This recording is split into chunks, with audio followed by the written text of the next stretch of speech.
Hello and hi. Okay, now we will continue chapter 4, part 2. Okay, so I hope that you are ready to learn about looping. Okay, repetition, control structure. So let us go to the first slide. Do while loop. Okay, as mentioned earlier, we have learned about a for loop and also while loop. Now we will learn about do while loop. Okay, do while loop repeat statements as long as the control expression is true at the end of the loop. Execute at least once control expression is tested at the end of the loop. Okay, so this is the syntax. We have a do here. That's why we call it do while loop. We have a do here, and then statement in the curly braces, in the block of curly braces, and then it will have a while statement and expression here. Okay, basically it's a same as a while statement, but do while loop is they have a slightly different between do while loop and also while loop. Okay, so this is the example. Okay, digit I equals to 5. Okay, do see out I minus minus. Okay, it will block statements will be executed at least once. So it will execute I equals to 5. Okay, and then it will do I minus minus. If you use I minus minus, and then we will exit the block statement. Okay, and then we put it while here, and then I more than 0. Okay, so while I more than 0. So is it true or false? It's a true. Okay, so control expression test at the end of the loop. It will test here. Okay, this is the control expression. Okay, next, integer I equals to 5. Do see out I. Okay, I minus minus, and then while I more than 0. Okay, let's check here. I equals to 5 for the first time. I equals to 5. So it will print 5. Okay, good. And then I minus minus, I will become 4. Okay. So it will check while I more than 0. Yes, it's larger than 0. So it's true. So it will go to the second line. So I become 4. So it will check 4, and then the new value of I will become 3. It will check in at the while statement, there is it true or false. So it's still true. So it will go to the next statement. Okay, so the value of I is 3. It will print. Okay, and then it will check. It will do the decrement first, and then it will check is it true or false. So it's still true, and then it will go to the next line. So it will check, it will print, and then it will decrement, and then it will check is it 1 is more than 0. Yes, 1 is still bigger than 0. So it will go to the next line.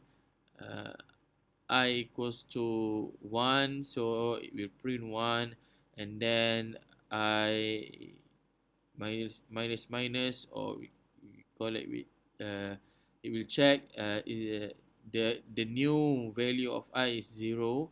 Then it will check is it true or false, then it become false, and then it will exit the loop. Okay, so the output is 5 4 3 2 1. Okay, note in mind, if they put it slash n, Okay, as we know, is they put it here /n, so the output will become 5. Next 5, and then below 5 is 4, below 4 is 3, below 3 is 2, below 2 is 1. Okay, it will be in a symmetrical, okay, in a symmetric, okay, not in the horizontal output. So but now we didn't have any /n here, so the output is like this. Okay, so please note in mind. Write a program that use do while loop to print the odd numbers from 1 to 21. Okay, so this is the exercise. You can do it and submit to me through Google Classroom. Okay, comparison while and do while loop. What is the comparison? So we know that I equals to 5 while I more than 5. Okay, this is the control structure. Okay, uh, the control variable here. Okay, and then it will print I and then I minus minus. Okay, so as you can see, no output because control expression is false. Okay, the control expression is false. Is it 5 more than 5?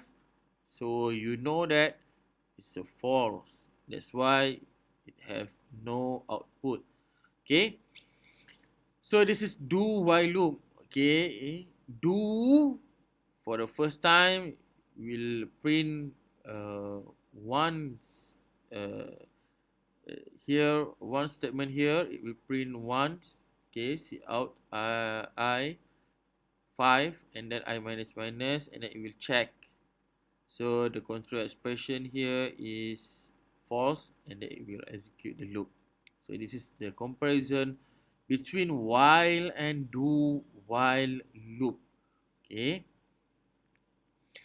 Okay, next is counter control versus sentinel control loop. What is that? Control counter control versus sentinel control loop. Okay. Counter control loop. Okay. So as you know, uh, like we have learned previously, the last class or the last video. So we have a for loop here. So it's called counter control loop. Okay, used when the number of time a segment code needs to be repeated is known in advance. Okay, you know that you want to print 5 times, you want to print 7 times. Okay, you know that you want to print 100 times. You know that. That's why you can use this counter control loop. Okay. Okay, and then you use a loop counter variable. As I mentioned earlier, you know that how many times that you want to print, so you can use a counter control loop. Okay, so this is a second example. Okay, so the counter or LCV. Okay, LCV is variable y, like, okay, y here. So we know y limit equals to 5. So actually you can say while y less than 5. Okay, because of limit. Okay, limit here is number, the value of limit is 5. Okay, but yeah, you want to use maybe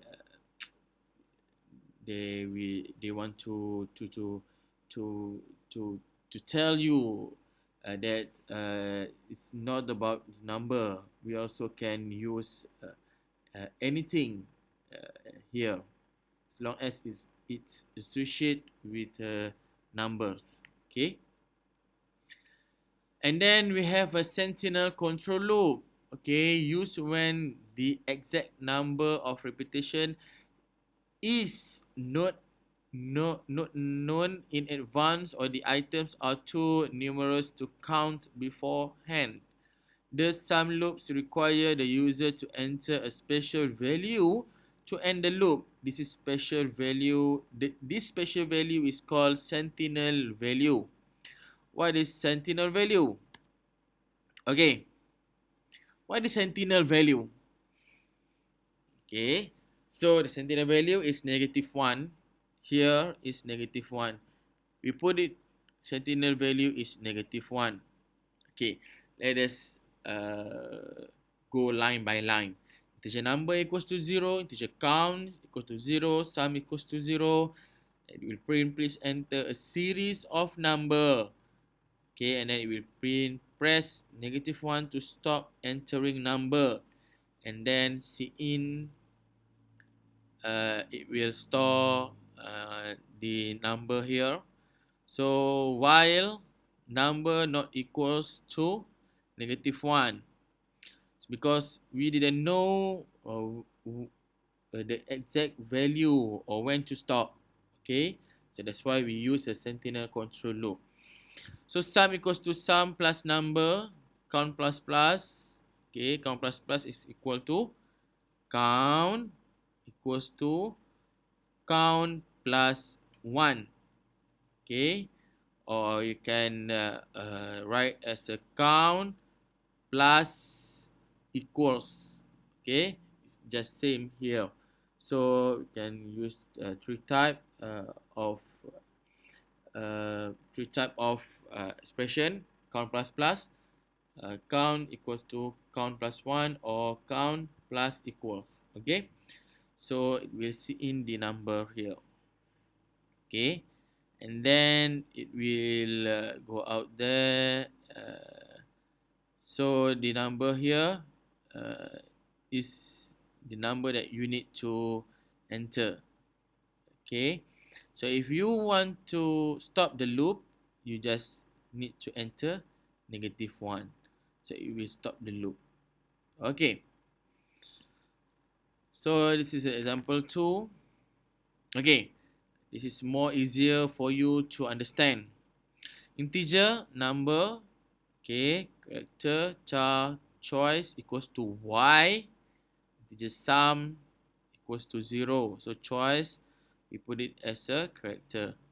Okay, so cout, please enter your integer. Cout, press N to stop. Okay, so while choice here not equals to N, cin number, sum equals to sum plus number. So it will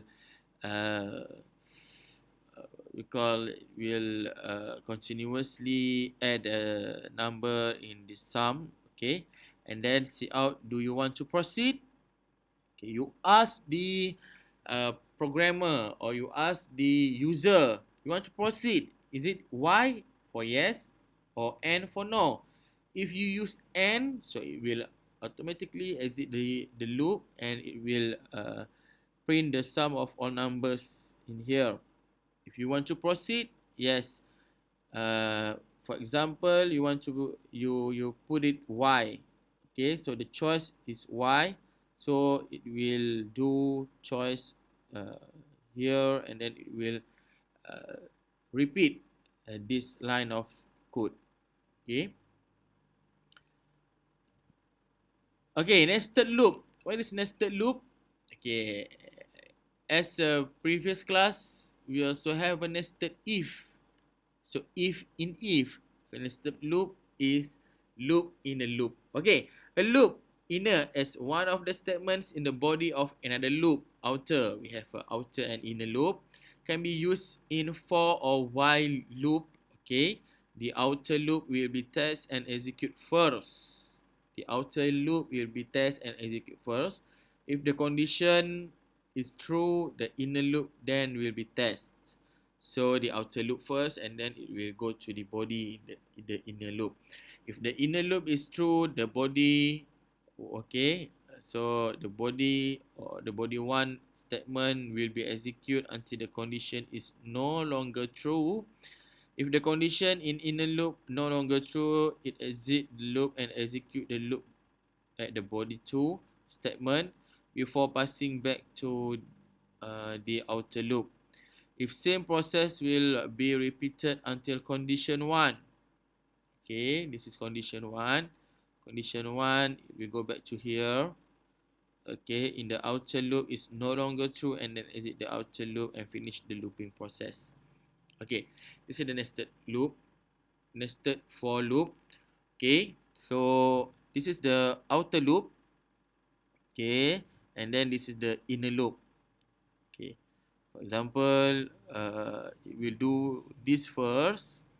Is it true? True, it will go here, and then it will still looping. It will do this line of code until it become false, and then it will exit to the outer, and then it will check, is it true or false? Is it true? So it will do here until it false, and then it will go back and check, is it true or false? And then if false, then it will print the statement 2, and then will exit the program. Okay, so the nested while loop. Okay, so if you have a while condition 1 and then while condition 2, loop body 2, loop body 1. Okay, what's mean by that? For example, while, so you use condition 1, and then it will print while in the body of this loop. So it will print the condition 2, the loop body 2, it will print. Then it will check, and then it will print, it will check, it will print, it will check, it will print, and until it stop here and stop here, then it will stop here. Okay. So nested loop, write a program that will produce the following output. So this is the output we want to produce. Integer row, integer column. Okay, for row equals to 1, row is less than or equals to 4, row plus plus. Why row plus plus? Because of we use it, this is the minimum value and this is the maximum value. Okay, let's say we want to use row minus minus. Okay, so this number or this value must be 4, and then this number must be 1. So you can use row minus minus. Okay, so let us go back to this example. For column 1, column equals to 1, column less than or equals to 3, column plus plus. So see out here and then here. So it will do it here first, okay, and then it will check, and it will do and it will check. So this is a tracing table. Okay, you can always refer to this table, the tracing table, for this example. Okay. So write the C++ program to produce the following output. Okay, please write your C++ program and send it to me through Google Classroom. Okay, and then we also have one more type of loop, that is infinite loop. Okay, infinite loop. As you know, it's infinity. A loop is called infinite when the loop repeats itself repeatedly with no end. The program does not work as expected. So as you know that, for example, integer x equals to 0 while x equals to 0. So see out, no exit, x is equal to 0.